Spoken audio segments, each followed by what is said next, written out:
Bundan yaklaşık 2400 yıl önce bir adam insanlık tarihinin en büyük bilmecelerinden birini yazıya döktü. Yazısında okyanusun ötesinde zenginliğiyle, gücüyle ve ilginç devlet sistemiyle öne çıkan bir uygarlıktan bahsetti. Hikayenin en sonuna ise bu uygarlığın günlerden birinde ve bir gecede aniden ortalıktan kaybolduğunu yazdı. O günden beri bu kadim uygarlık kimi insanlar için bir masal, kimileri için ise tarihte üstü örtülen en büyük gizemlerden biri haline geldi. Şimdi sizlerden videoya başlamadan önce Atlantis hakkında bildiğiniz her şeyi bir kenara bırakmanızı isteyeceğim. Çünkü bu adamın anlattıkları öyle okullarda veya çevrenizde birkaç cümleyle geçiştirilen o basit efsaneden çok daha farklı ayrıntılara sahip. Videonun sonunda göreceğimiz şey ise bizi o garip soruyla baş başa bırakacak. İnsanlığa ait çok eski bir mazi. Gerçekten de unutulmuş veya unutturulmuş olabilir mi?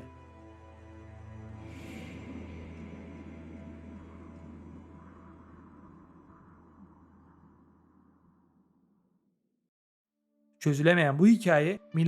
4. yüzyılda başlıyor. Antik Yunan'da filozof ve aynı zamanda bilge bir kişi olan Platon, Timaeus ve Kritias adlı söyleşilerinde Atlantis'ten bahsetmiş. Ona göre bu yer Herakles sütunlarının yani bugünkü Cebeli Tarık Boğazı'nın ötesindeydi. Hatta yazısında buranın öyle sıradan bir ada olmadığından da bahsetmiş. O zamanlarki güçlü Libya'dan ve Asya'nın çoğu ülkesinden daha büyük olan bir gücün merkezi olarak anlatmış. Platon'un Atlantis iddiasını güçlü kılan asıl şey Atlantis'e dair verdiği bilgilerin ayrıntı seviyesi.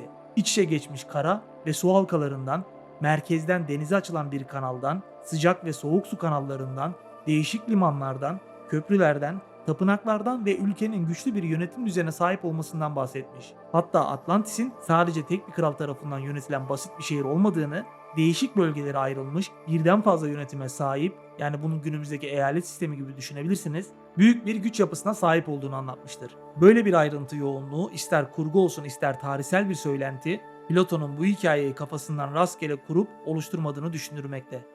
Merkezde Poseidon'a adanmış görkemli kutsal alan ve bazı yapıların duvarlarında ise Orichalcum adı verilen gizemli bir metalden söz etmiş. Günümüzde bu metalin tam olarak ne olduğu hala çözülemedi.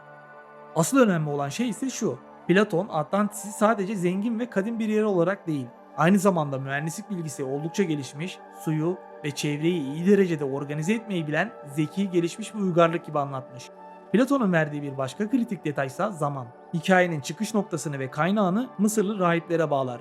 Söylentinin ise Atinalı devlet adamı ve şair olan Solon aracılığıyla Yunan coğrafyasına ulaştığını söyler. Rahiplerin anlattığı felaketin ise kendisinin yaşadığı dönemden yaklaşık 9000 yıl önce gerçekleştiğini aktarır. Yani tarih kabaca M.Ö. 9600'lere kadar uzanır. İşte Atlantis'i sıradan bir efsane olmaktan çıkaran en büyük şey budur. Tamamen belirsiz bir masal değil, tarihi bile verilmiş bir söylenti olabilmesi. Şimdi burada durup düşünmek gerekiyor. Eğer bu sadece felsefi bir hikaye ise bu kadar çok ayrıntı neden var? Neden yer tarifi verilmiş? Nokta atışı olan tarih nasıl bilinebiliyor? Ve neden bu kadar uzak bir zamana işaret ediyor? Ve hatta neden yönetim düzenine dair bile bilgi verilmiş? Tabi yüzyıllar boyunca birçok araştırmacı Atlantis'i Platon'un ahlaki ve siyasi bir alegorisi olarak değerlendirdi. Gücün yozlaşabileceğini ve kibrin artmasının sorun yaratabileceğini anlatan bir uyarı hikayesi olduğunu söyledi. Bu bakış açısı günümüzdeki yerini güçlü bir şekilde hala koruyor. Çünkü Platon'un kaydettiği yazılarında ve metinlerinde tarihi söylentinin yanı sıra açıkça görünen felsefi bir bakış açısı da vardır. Yani kayıtlarda bahsedilen Atlantis denilen bu yerin tamamıyla doğruluğu kanıtlanan gerçek bir yer olmadığı, düşünsel, felsefi bir bakış açısı olma ihtimalinin de olduğu anlamına gelebilir. Ama işin ilginç tarafı şu: antik dünya için bir gecede denize gömülen şehir düşüncesi hiç de yabana atılmaması gereken bir durum. Antik Yunan'da bulunan Helike kenti M.Ö. 373 yılında büyük bir depremin ardından gelen tsunami felaketiyle yok oldu. Uzun yıllardır burada kayıp bir şehir olduğu biliniyordu. Yapılan modern kazılar ise bu kayıp kentin izlerini yeniden gün yüzüne çıkardı. Tabii tüm bu olanlardan sonra buraya Atlantis demek ya da Atlantis'in başına da böyle bir felaket mi geldi demek doğru olmaz. Ama Platon'un içerisinde bulunduğu kültür, gördükleri ve öğrendikleri sonucunda kendisine ani felaketlerle kaybolan şehir fikrini düşündürmüş, daha sonra yazılarına dökülmesine sebep olmuş olabilir.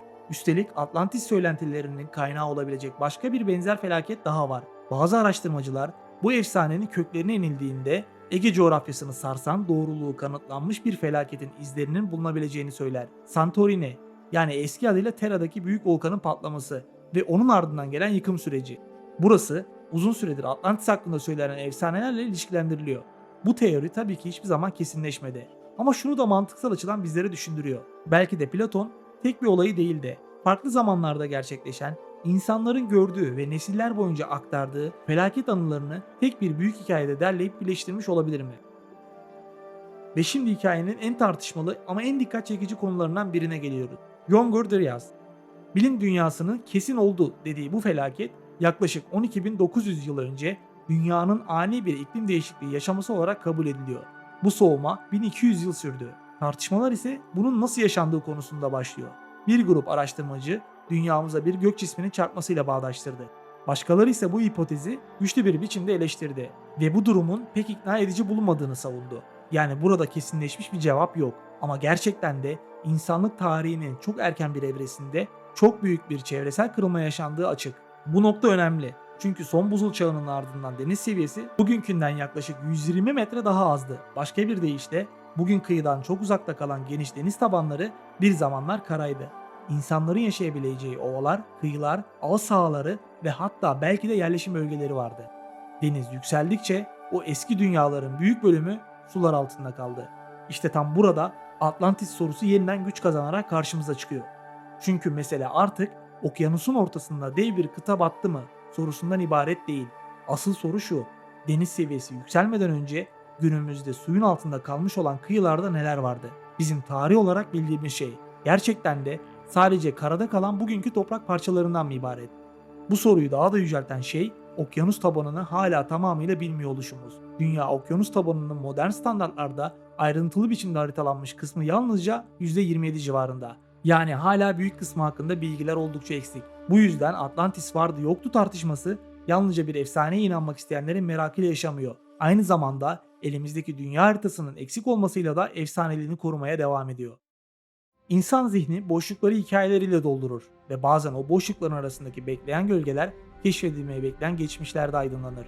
Son yıllarda adı en çok geçen örneklerden biri Bimin Adası yolu oldu. Bahamalar yakınındaki taşlardan oluşan su altındaki bu dizilim bazılarına göre eski bir liman ya da yol kalıntısıydı. Ancak jeologların üstüne basarak belirttiği görüş ise bunun doğal yalı taşı ya da plaj kayası oluşumu olduğu yönünde. Yani Bimini Atlantis için sağlam bir kanıt değil ama yine de bir şeyleri çağrıştırıyor. Bir diğer ünlü örnek 2009'da Google Ocean üzerinde fark edilen dev ızgara benzeri yapı deseniydi. O dönem birçok kişi bunu Atlantis'in sokak planı gibi yorumladı. Daha sonra bunun sonar verilerin üst üste binmesinden doğan bir haritalama artefaktı olduğu açıklandı. Yani o görüntü gerçek bir batık şehir değildi. Ama bu olay başka bir gerçeği gözler önüne serdi. Deniz tabanını görme biçimimiz hala teknolojiye, veri kalitesine ve yorum farklarına bağlı. Ve burada hikaye ilginç bir şekilde Anadolu'ya bağlanıyor. Şanlıurfa'da Göbeklitepe denilen bu yer M.Ö. 9600 ile 8200 arasında tarihlenen avcı toplayıcı topluluklar tarafından inşa edilmiş anıtsal yapılardır. İşte bu nokta tek başına bile oldukça sarsıcı. Çünkü uzun süre insanlığın büyük tapınaklar yapmadan önce ilk başta tarımı, sonra köyleri ve daha sonra da şehirleri yaptığı düşünüldü. Göbeklitepe ise bize medeniyete giden bu sıralamayı tekrar sorgulattı. Demek ki geçmiş sandığımızdan daha karmaşık olabiliyor. Tam da bu noktada olayları Atlantis'e bağlayanlar devreye giriyor. Bazı kişiler büyük bir felaketin ardından hayatta kalan insanların yaşadıklarını sembollerle, taşlarla ve kutsal yapılar ile ileriki kuşaklara aktarmaya çalıştığını düşünüyor. Bu fikir gerçekten de oldukça sarsıcı ama dürüst olmak gerekirse kesinleşen net bir sonuç yok. Örneğin Göbeklitepe'deki 43 numaralı dikili taşın evrensel bir felaketi anlattığı iddiası oldukça ses getirdi. Fakat kazı ekibiyle yakın ilişkisi olan araştırmacılar bu fikrin ikna edici olmadığını da açıkça belirtti. Buzul çağının sonunda yükselen deniz seviyesi, suların yuttuğu kıyılar, unutulan limanlar, şehirler, felaket anlatıları ve bunların yüzyıllar boyunca yeniden şekillenen yankıları. Atlantis gerçekten var mıydı? Belki Platon'un anlattığı biçimiyle hayır. Belki de evet ama tek bir ada olarak değil. Belki bu isim sular altında kalan eski kıyı dünyalarının yaşadığı ortak kötü anılara dönüştü. Belki Helike gibi gerçek felaketler, Terra gibi büyük patlamalar ve çok daha eski iklim kırılmaları sonunda tek bir efsanede birleşti. Ama artık kesin olarak bildiğimiz bir şey var. Geçmiş uzun süredir düşünüldüğü gibi basit bir şekilde yaşanmamıştı. Denizler yükseldi, kıyılar kayboldu ve insanlık tarihinin en eski sayfalarının bir bölümü büyük ihtimalle bugün suyun altında yatıyor. Belki de Platon yalnızca bir masal anlatmıyordu. Sadece insanlığın çok eski bir kaybını bizlerin bilmesi için ileriye taşımaya çalışıyordu. Gölge Atlası her hafta bir sis perdesini aralamaya devam edecek. Sen de bu gizemli yolda bizimle beraber yürümek için kanala abone olabilirsin. Videoyu beğenmeyi ve yorum yapmayı da unutmayın. Tekrar görüşmek üzere.